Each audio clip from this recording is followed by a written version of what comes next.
Hello everyone, this is Shivani again with a new topic called prepositions. So to explain you this, I'll show you few pictures. See, a girl is playing with a ball and she's sitting near to it. The same girl is playing with two balls again. Now she is having two balls and she is sitting between these two balls. मतलब girl जो है first picture में girl जो है उस ball के पास बैठी हुई है. She is sitting near to that ball and between means एक गर्ल जो है यही गर्ल टू बॉल्स के बीच में बैठी हुई है, मतलब उनके सेंटर में बैठी हुई है. Now the girl is lying on the ball. जो गर्ल है वो बॉल के ऊपर गिरी हुई है या फिर उसके ऊपर झुकी हुई है. She is touching the surface, it is on the ball.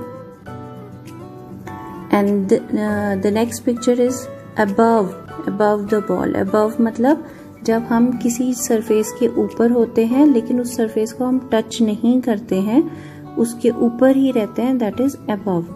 First picture में ऑन द बॉल है, मतलब उस सरफेस को टच कर रहे हैं. सेकेंड पिक्चर में सरफेस को टच नहीं कर रहे हैं, that is above the ball. Now look at this. The dog is jumping over the fence. अब ये ओवर क्या होता है? ओवर का मतलब होता है जब आप किसी मोशन में होते हैं, जब कोई चीज मूवमेंट में होती है, किसी चीज के ऊपर से क्रॉस करके जाना इज कॉल्ड ओवर.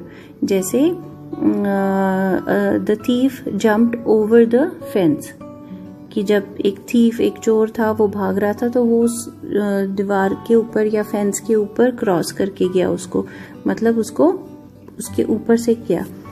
अब हमारे pass on, above and over, ये तीन चीजें ऐसी हैं, तीन प्रेपोजिशंस ऐसे हैं जिनसे कि हमें ये पता चलता है कोई चीज कहाँ पर है, लेकिन वो चीज ऑन में उस सरफेस, दूसरे सरफेस को टच कर रही है, अबव में सरफेस को टच नहीं कर रही है, एंड ओवर में उस सरफेस के ऊपर से क्रॉस करके जा रही है.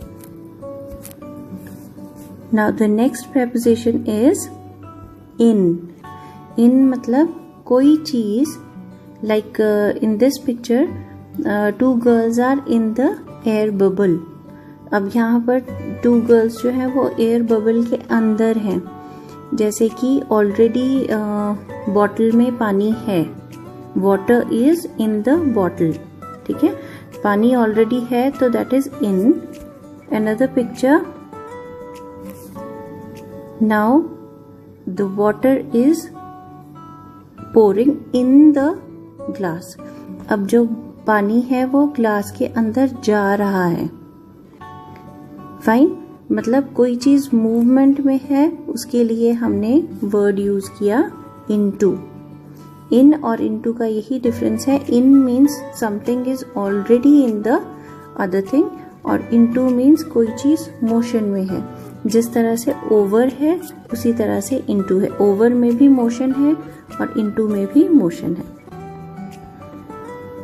So these words are called prepositions, and words that tell about the position of any person, thing, animal or any place are called the prepositions of place. अब हमने जाना कि preposition of place क्या होती है. जो भी हमारा near, between, above, over, in, into, ये सारी हमारे prepositions of place हैं. हमारा next चीज जो है that is, अभी इसके एग्जाम्पल्स देख लेते हैं हम. In, on, under, above, over, between, among, into, behind. Behind मतलब किसी चीज के पीछे. इन फ्रंट ऑफ मतलब किसी चीज के सामने. नियर, पास, अवे मीन्स दूर. ठीक है. एंड प्रेपोजिशंस में ही दूसरी चीज हमारी आती है, प्रेपोजिशन ऑफ टाइम. ये वो वर्ड्स हैं, words that tell about the time when an event और एक्शन हैज हैपेंड. जब कोई इवेंट या फिर जब कोई चीज हुई है वो किस टाइम पर हुई है, that is the preposition of time. First example is in. अब ये प्रेपोजिशन ऑफ टाइम में इन का क्या मतलब है? हम इन तब यूज करते हैं जब हमने किसी भी वीक के बारे में बताना हो, जैसे वीक्स होते हैं हमारे, संडे मंडे को मिलाकर एक वीक बनता है ना, तो वीक, ईयर्स, मंथ्स के नाम के साथ में मॉर्निंग, इवनिंग एंड आफ्टरनून, इन सब के साथ हम लोग इन प्रेपोजिशन यूज करते हैं। For example, I was born in February. February is month, month का अगर नेम है तो वहां पर हम इन प्रेपोजिशन यूज करते हैं। इसी तरह से आई वेंट टू बॉम्बे इन 2016। 2016 किसी ईयर का नाम है, एक ईयर का नंबर है, तो हम ईयर के नंबर के साथ भी इन यूज करेंगे, ठीक है। या फिर I go to school in the morning, in the morning, I go to play in the evening, ठीक है। तो इसी तरह से मॉर्निंग, इवनिंग, आफ्टरनून के साथ हम इन प्रेपोजिशन यूज करते हैं। Another one is on. We use on with dates and days. Days के नाम के साथ और dates के साथ हम on preposition use करते हैं। For example, Christmas is on Tuesday. Christmas is on 25th day of this month. अब यहाँ पर day कौन सा है? 25th day. इसलिए हमने उसके साथ on preposition use किया। Next is at. We use at with clock times and with noon and night. अब हम at preposition कब यूज करते हैं? जब हमने बताना हो कि कितने बजे हैं।